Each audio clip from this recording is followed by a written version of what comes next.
What? Who is that? Oh no. Do you think we could like reschedule this or something? I'm kind of busy right now. I don't really have time for this. Are you sure? Like there's no way. All right, well, come with me, I guess then. All right, here it is.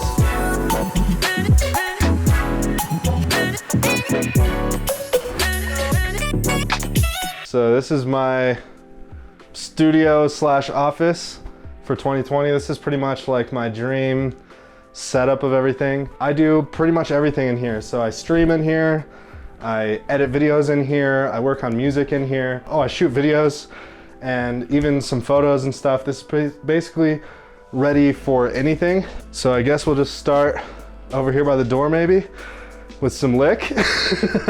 So we do have a little bit of liquid encouragement, especially when we're getting into the music stuff. It helps to kind of open up a little bit and be a little bit more creative. So we have that shown there. Then right above that, I actually have the first of mini lights in here, and it's actually on a little hook mounted on the wall, but that's gonna be a nice little hair light for my main setup.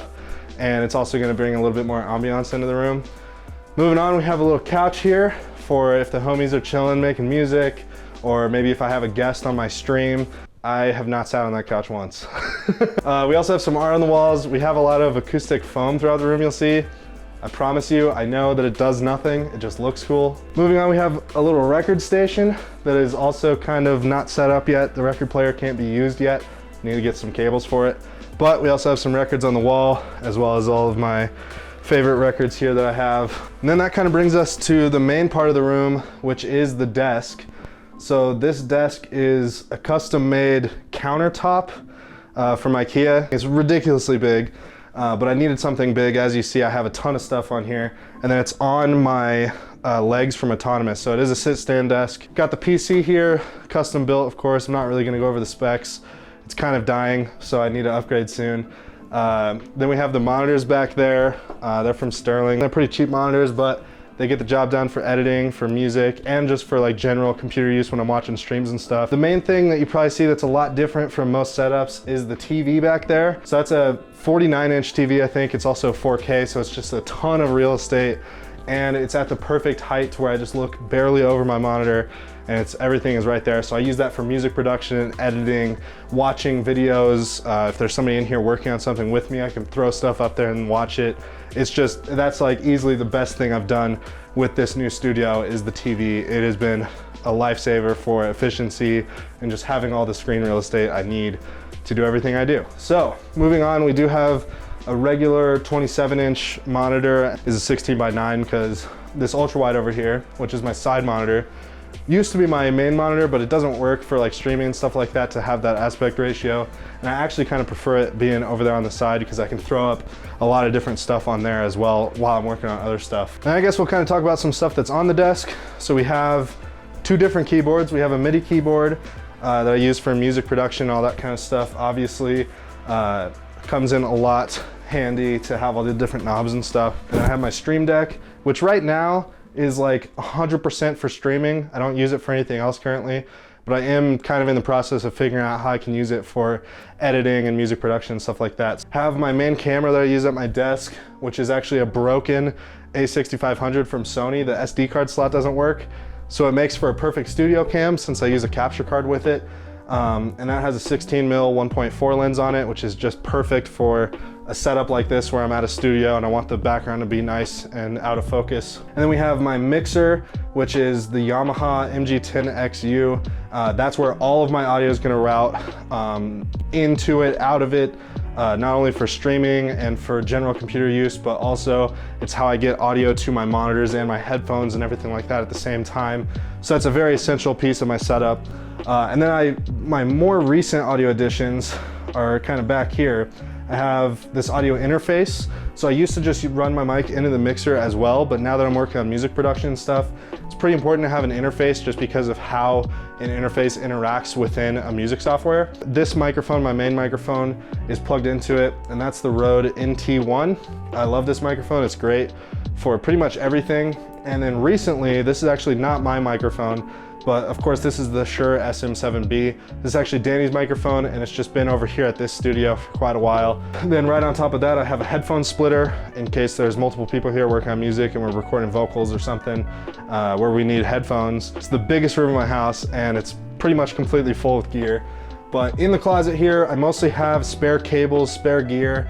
I have a ridiculous amount of cables, honestly. Like, just this bundle right here is like 75 feet of XLR or something. And then I have like some Ethernet cables, a bunch of 1/4-inch cables, HDMI, USB. So like a lot of these cables are used when I do some stream stuff that's not just in this room. And then if we move over to the right here, this is probably my favorite thing in here, honestly. I love this and it looks so cool, and I want to fill out the whole wall. So these are, I get asked this like every time somebody comes in here.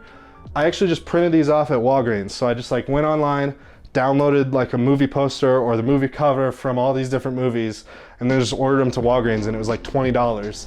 And I want to fill out this whole wall with more movies, but it's just such a cool piece to have, I guess, because there's so much personality in it, and I feel like everybody that's come in here so far has had something to say about some of the movies, and we've used it as like inspiration while we're freestyling. And then we have a couple guitars down here as well as a spare chair, just in case somebody needs to be kind of up here working on stuff. We have that chair tucked away. I do have one light over there sitting on one of my monitors. That's gonna be like my key light.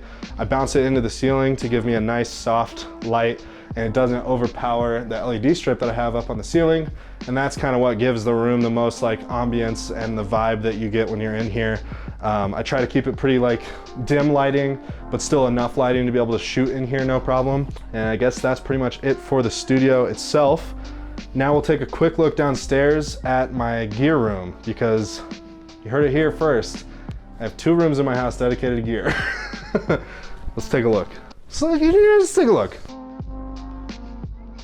We are in the gear room now. So this is where all of the gear that I don't use upstairs lives. We have this giant chair for no reason, only because it didn't fit in my living room anymore. Then we have my light dome.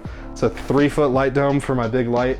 Love this thing, it's so great, but it's really, really bulky, which is nice that I have all this room to store it in. We have my gimbal. It's the Ronin S. Really like this gimbal, it's really nice. We have my really old, very broken video tripod from like 6 years ago that I still need sometimes because it's the only fluid head I own right now. I have a printer here that I use for printing contracts, different documents, sometimes photos. It is a pretty good photo printer. Then we have kind of the main shelf here. I mean, first of all, we have a ton of extra fireworks from a 4th of July shoot we did. I have like a ridiculous amount of these mic arms because of podcast days, so I just keep them around in case I need them. And then this shelf is kind of audio centric. So I have my shotgun mic that's XLR. This little bucket here is new. It's all of my different rigging stuff that I have so far, as well as some like plates from random tripods and stuff. And like the tools that you need, because now that I have like a rig for my camera, I realize how many tiny little things you need. And it's kind of getting ridiculous already, but it's fine. We have my old Rode Video mic, Micro, I think is what it's called. Actually fantastic mic, especially for the price. But then last year I upgraded to the Video Mic Pro Plus, which is better. This is actually probably my most recent investment. I love this thing. It's the Atomos Inferno. So it's a 7-inch monitor and recorder. Love this thing, it's so great. We have a little waterproof housing for my A7, some cleaning supplies, and this is a wireless mic, the Rode Wireless Go, I think is what it is. And then down here is all batteries, all power. So I have some random stuff like a Bluetooth speaker just because I have a bunch of charging stuff here. But battery chargers for all my cameras, all of my different MPF batteries for lights and my monitor and everything. Power adapter for a camera. And then below that is gonna start getting into some lighting. So we have some gels, we have my slate, some backdrops, reflectors. Then we have my big boy light that I got earlier this year, the Godox SL 60 watt equivalent LED. This thing is incredible. I have some other panels, some small ones, and then the bottom shelf there is just light stands, tripods. I have an extension cord down there, smoke machines chilling on the floor. I have my GoPro, an old Canon that I never use. I don't even know what GoPro that is either. I have my Sony a6000 that I bought on like a whim to replace my a6500 because I needed a B cam. it does a pretty good job, especially with a pretty decent lens. And then I have my 85, which is easily my favorite lens. And I have Sonya, of course, the A7 III, now with a rig on it. Love it so much. This camera is amazing. I have the Tamron 28-75 on here, and then I also have the Tamron sister, the 17-28. Both fantastic lenses, love them both. Thank you guys so much for watching this video. If you guys found anything helpful, if you guys have any questions about anything that I've talked about, definitely feel free to leave a comment down below, and hopefully you can take some part of what's in my setup and stuff to apply it to your own to make it better. So thank you guys so much for watching this video. I'll see you guys in the next one. Until then, as always, do the right thing, good vibes only, and never stop creating. Peace.